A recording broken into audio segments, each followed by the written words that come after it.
एक तरफ कृषि बिल पर किसानों ने आंदोलन छेड़ रखा है, वहीं दूसरी ओर इस आंदोलन के बहाने सियासत भी जारी है।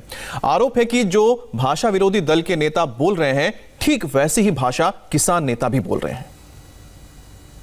पूरे देश में नेशनल लेवल पर जो मॉल्स है सभी का बाइकाट करेंगे। मॉल्स हैं, अदर मॉल्स हैं, टोल प्लाजा हैं, बीजेपी के जितने भी नुमाइंदे मंत्री हैं उनका घेराव होगा, उनका पूर्ण तौर से बाइकाट करेंगे। कृषि कानूनों के खिलाफ अपना आंदोलन तेज करने की धमकी दे रहे किसान नेताओं की ये सबसे नई धमकी है, लेकिन सरकार के प्रस्तावों को खारिज कर आंदोलन को तेज करने का ऐलान कर रहे किसान नेता की इस धमकी के पीछे सियासत झलक रही है। ये बात हम क्यों कह रहे हैं, इसके लिए आपको राहुल गांधी के इन ट्वीट्स पर नजर डालनी होगी।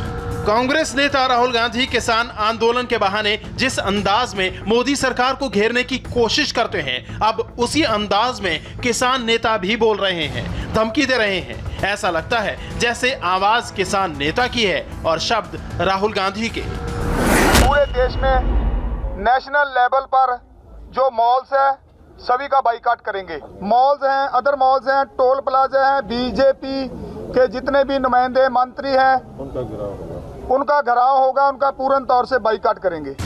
मतलब किसान आंदोलन के समर्थन में विपक्ष की सियासत जारी है। यही वजह है जब किसान सड़क पर आंदोलन कर रहे थे, मोदी सरकार के खिलाफ मोर्चा खोले थे, तब विपक्षी नेता राष्ट्रपति से मिलकर गुहार लगा रहे थे। विपक्षी दलों का एक प्रतिनिधिमंडल बुधवार शाम राष्ट्रपति रामनाथ कोविंद से मुलाकात करने के लिए राष्ट्रपति भवन पहुंचा। इस प्रतिनिधिमंडल में कांग्रेस सांसद राहुल गांधी, एनसीपी प्रमुख शरद पवार समेत विपक्ष के 5 नेता शामिल थे। इस मुलाकात के बाद राहुल गांधी ने एक बार फिर मोदी सरकार पर जोरदार हमला बोला। प्रधानमंत्री जी ने कहा था कि ये बिल किसानों के हित के लिए है। सवाल उठता है कि अगर ये बिल किसानों के हित में है तो किसान सड़कों पे क्यों खड़ा है? किसान इतना गुस्सा क्यों है?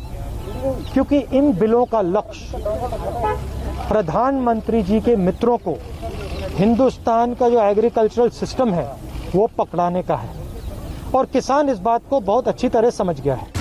राहुल लंबे समय से इसी अंदाज में मोदी सरकार को घेरते आए हैं, लेकिन हर चुनाव में जनता उनकी दलीलों को नकार कर कांग्रेस को जवाब देती रही है।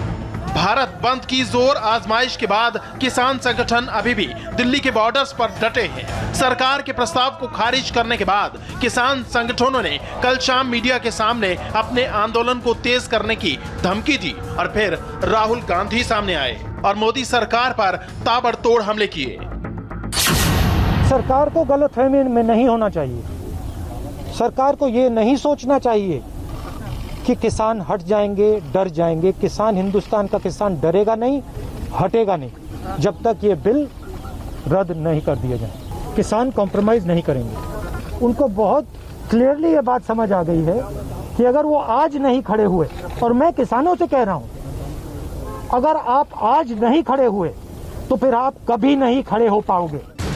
राहुल गांधी के बाद मोर्चा एनसीपी अध्यक्ष शरद पवार ने संभाला और मोदी सरकार पर आरोप लगाया कि सरकार किसानों को भटका रही है। I must say that political parties are not directly involved in this agitation initiative, but farming community has realized that all these bills ultimately not protecting their main interests.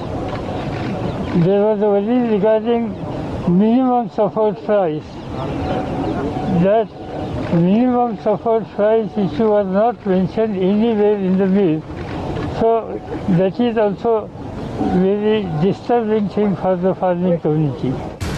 दरअसल पवार जानते हैं कि जब तक आंदोलन में किसान आगे हैं, सरकार दबाव में रहेगी। लिहाजा किसानों को आगे कर विपक्षी दल सियासत को अंजाम देने में जुटे हैं। विपक्ष की सियासत के बीच मोदी सरकार में मंत्री और महाराष्ट्र बीजेपी के बड़े नेता राव साहब दानवे का एक चौंकाने वाला बयान सामने आया, जिस पर सियासी घमासान शुरू हो गया। ये आंदोलन सामने शेतकऱ्यांचं आंदोलन नहीं। ये जो आंदोलन चल रहा है वो किसानों का आंदोलन नहीं है, इसके पीछे चीन और पाकिस्तान का हाथ है। पहले मुसलमानों को उकसाया ये कहकर कि एनआरसी और सीएए आने के बाद 6 महीने के अंदर सारे मुसलमानों को देश छोड़कर जाना होगा। कोई मुसलमान गया बाहर? जब उनको लगा कि ये सक्सेस नहीं होगा तो अब किसानों को भड़का रहे हैं कि सरकार तुम्हारा नुकसान कर रही है। ये बाहर के देशों का षड्यंत्र है। अपने देश के किसानों को ये सोचना चाहिए।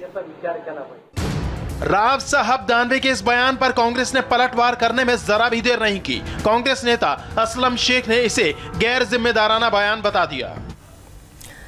और आगे बढ़ने से पहले आपको बता दें, सुबह 7:57 पर देखना ना भूलें ब्लड, ब्रेन, बोन, लंग्स